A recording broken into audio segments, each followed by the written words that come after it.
Cette émission est une production de la télévision régionale des Moulins.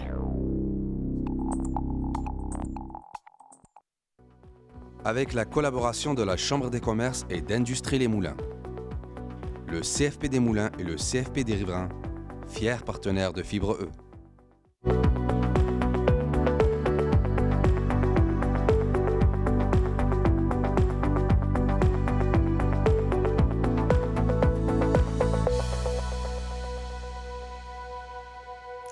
Qu'on vive en ville ou à la campagne, on a besoin d'espaces extérieurs aménagés à nos besoins. L'humain bénéficie grandement du temps passé en nature, et que ce soit au centre-ville ou en pleine forêt. Le président-directeur de Création d'espaces Altruisma l'a bien compris et il se spécialise dans l'ameublement urbain. François Lavoie, bienvenue à Fibre E. Bonjour. C'est un plaisir de vous recevoir. On se connaît un peu, fait que on va se tutoyer pour la cause, ça va être plus facile. Donc, François, merci d'être là. Tu apportes une couleur différente à l'entrepreneuriat, puis aussi une courbe que tu as prise dans ta vie durant la pandémie qui t'a permis de faire un changement de carrière ou du moins d'arriver. Qu'est-ce que tu faisais avant la pandémie? Avant la pandémie, j'étais plus dans le domaine de l'événementiel, théâtre, toutes des affaires qui ont été coupées pendant la pandémie. Donc, ça m'a amené en arrêt total. Je travaillais pour une entreprise en vidéo, c'est un organisme. Fait que tout a arrêté, en fait. T'sais. Puis là, ben, ça m'a permis de faire aller mon imaginaire pour un nouvel emploi. Puis là, ça vient d'où la création de meubles urbains comme ça pour... J'ai rien inventé. J'ai rien inventé. J'ai vu des choses, je me suis inspiré d'autres choses. Puis, ben, j'en ai mis ma couleur, là, mais... C'est... À Montréal, il y en avait déjà. C'est quelque chose qui existait dans la grande ville. Puis, ben, je me suis dit, mon Dieu, il y a un marché à ouvrir en banlieue, Rive-Nord de Montréal. Même, je pense que je suis peut-être le seul sur la Rive-Nord de Montréal qui fait ce que je fais. Fait que ça m'amène un grand territoire de jeu, si on veut. Fait que ça a fait des liens directs là, sur le... Et là, tu es en pleine pandémie, tout est arrêté. Comment tu fais pour financer tout ça et essayer de partir le tout? J'ai un modèle d'affaires magique. S'il n'y a pas de clients, il n'y a pas de dépenses. OK. Oui. Ça, c'est... Cette structure d'affaires-là a amené vraiment que c'est seulement si l'entreprise est en mouvement qu'il y a des dépenses qui sont engendrées. Au début, c'était complexe par rapport à mon salaire. C'était ça, le 1, c'était ça. Ouais. J'ai bénéficié de subventions. Subvention de démarrage. Ça a fait un premier pas. Puis après ça, bien, mon plan d'affaires était un plan de fonctionnement. Fait que là, j'ai juste eu à l'actionner pour qu'il y ait assez de mandats, assez de contrats pour me garantir un salaire. Mais après ça, toute la structure de l'entreprise est basée sur le client, il a un besoin, moi, j'en ai pas. Si je réponds à son besoin, il va répondre au mien d'avoir de l'argent. À l'inverse. Oui, OK. exactement. Donc, admettons, mon client, je sais pas, moi, je vais dire, il a besoin de 8000 livres de bois coupé pour fabriquer quelque chose. J'ai besoin d'un camion. Moi, j'ai pas besoin d'un camion. Lui, il a besoin d'un camion. Fait que là, je vais louer un camion. Et moi, je prends une marge d'affaires sur la location du camion. Donc, le camion me fait faire de l'argent. Au final, le camion, je vais le reporter quand c'est fini. Il ne me coûte plus rien. Fait que c'est le client qui a des besoins. Moi, je veux faire de l'argent avec mon client. Donc, ça m'a amené dans un modèle d'affaires, c'est pas unique, là. Il y en a d'autres qui fonctionnent comme ça, c'est une offre de service, si on veut. Mais ça amène que si j'ai aucun client, bien, mes dépenses, c'est... Au minimum. La comptabilité, les assurances, les affaires qui sont là, mais une fois dans l'année... Mais il y a toujours des coûts fixes aussi attachés à tout ça. Oui. Mais tu as un local pour faire tout ça? Ben non, j'ai pas de local. Moi, j'ai pas besoin de local. Mes clients, ils ont besoin que j'aie un local. Quand j'ai un besoin, je loue un local. Ah, tu loues à partir du moment où tu as des... Ou je travaille directement sur le lieu. Souvent, je travaille sur le lieu parce que c'est tellement gros, ça se déménage plus une fois que c'est fait ou à peine. Là. Fait que des fois, on va faire des trucs en entrepôt, mais en général, ça se fait sur le terrain direct. Là. La pandémie étant derrière nous depuis quelques années, bien, on peut dire maintenant quelques années, ça ne fait pas si longtemps, mais quelques années. Est-ce que le chemin que tu as parcouru jusqu'à date, je pose souvent la question parce que des fois, on a des réponses différentes les uns des autres des entrepreneurs, mais est-ce que tu referais le même chemin? Bien, je pense que oui. parce que là, je suis bien, là, je veux dire, ça marche. Mais tu des choses que tu ferais différemment? Tu te rends compte aujourd'hui? Parce que, inévitablement, on acquiert de l'expérience au fil du temps.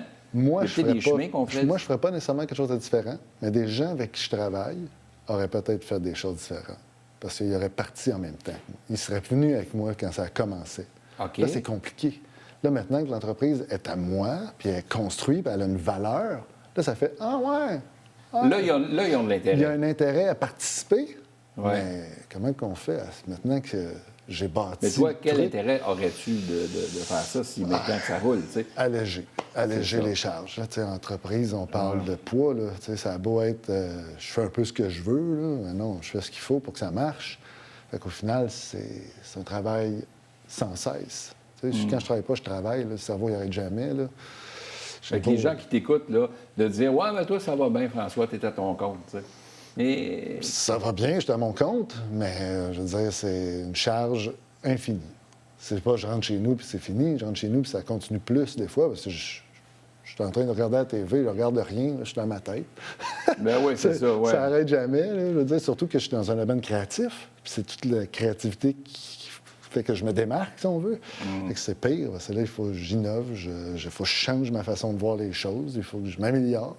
T'avais-tu de l'expérience de la construction avant de te lancer là-dedans? Je faisais de la scénographie, décors de théâtre, décors de télé. Fait que là, c'était connexe. Il y avait certaines similitudes, là. Oui, c'est ça. J'ai pas eu à apprendre à faire. Tu fais quoi pour t'inspirer pour faire cette création-là? Bien, j'utilise des principes de permaculture. Permaculture, je parle pas d'agriculture, là, mais vraiment les principes de design permaculturel. Je pense en anglais, c'est un terme plus commun.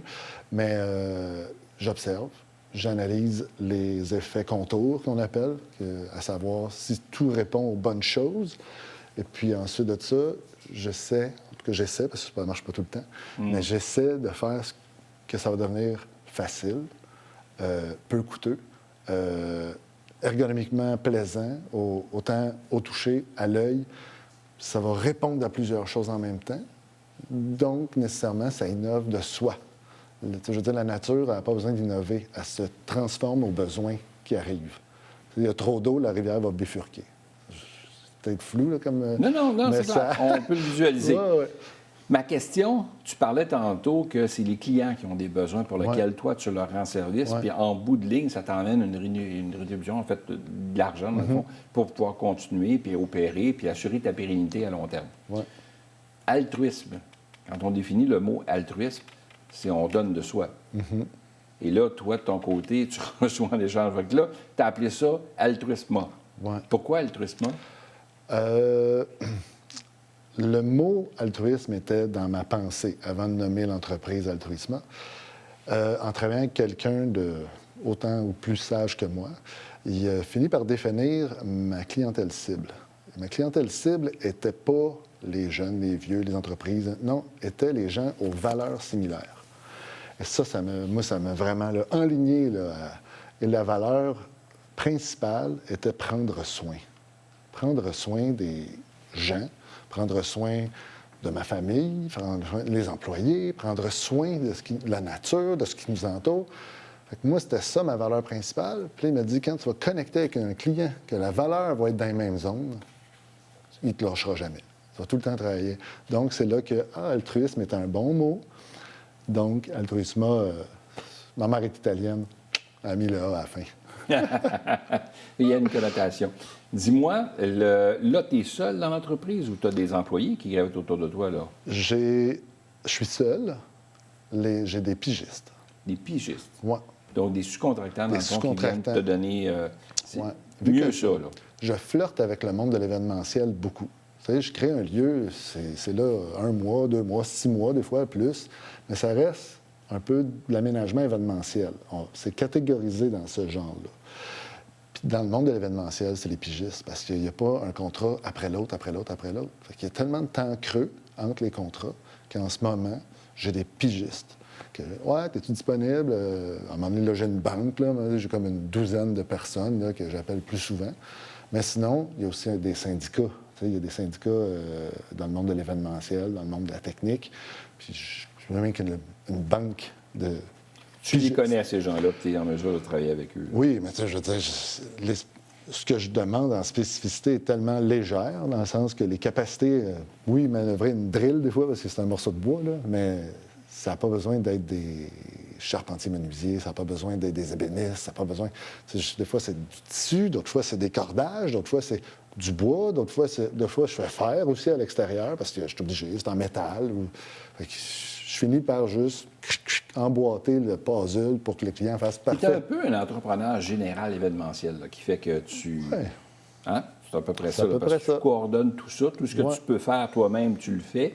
Sinon, tu sous-contractes ailleurs Exactement. pour s'assurer de donner le besoin du client, être capable de lui fournir ce qu'il a besoin de son côté. Là, tu sais. Mais Le terme est bon. il y a un volet, des fois, qu'on n'a pas. Toi, tu as la créativité, tu as cet esprit-là entrepreneurial d'aller de l'avant. Mais quand on est en business, là, quand on a notre business, là, on doit la vendre, cette business-là. On doit se vendre. C'est pas toujours évident, ça. Tu sais, le vendeur n'est pas nécessairement né en nous. Il y a des gens qui l'ont, il y a des gens qui ne l'ont pas. Quand tu arrives devant des municipalités puis qui ont des concepts événementiels à faire puis qui ont des choses qu'ils veulent mettre de l'avant, de ton côté, tu t'organises comment dans le processus de négociation, de négocier tout ça? C'est pas juste un à un, là, c'est vraiment avec une ville, là, c'est une autre affaire. Là. C'est bien des appels d'offres. On répond à des appels d'offres nécessairement. Ouais. Et puis, je vogue dans une zone assez floue, je veux dire, des normes que... Je ne suis pas entrepreneur général, tu as nommé ça. Ouais. Je ne touche pas du tout au monde de la construction. Là. Ça va de soi que je ne vais pas là. Il y a du monde qui font ça de toute façon. Je ne fais pas de paysagement non plus. Je ne fais pas d'excavation. Ma zone est tellement précise et étroite que même en appel d'offres, des fois, il n'y a personne. Tu sais, je veux dire... Tu vas te retrouver tout seul là-dedans. Ben, c'est pas ça, c'est que les autres joueurs ne sont pas spécialisés. C'est, mettons, ah, OK, on fait faire de la peinture au sol. Ben, ils vont prendre une entreprise de marquage de lignes, là, de rue. Ouais. Ben oui, mais là, c'est un paysage qu'on fait à terre, là, où c'est des jeux pour enfants. Ben, moi, mon entreprise est spécialisée. J'ai des artistes peintres à l'interne, si on veut, dans mes pigistes, là, que j'ai ciblés parce qu'ils ont un talent artistique en peinture. Pour ce type de... Ben oui, pour répondre à ce type de client-là. Quand que dans l'appel d'offres, c'est le monde qui font des lignes dans les rues, ils sont pas dedans, là, tu sais, on n'est pas là, mais il n'y a pas d'autre. Fait que tu as cet avantage concurrentiel-là, je dirais. Il n'y en a pas beaucoup. Qui félicite ta vie un peu actuellement. Tout à fait. Ah, pour faciliter, ça facilite beaucoup.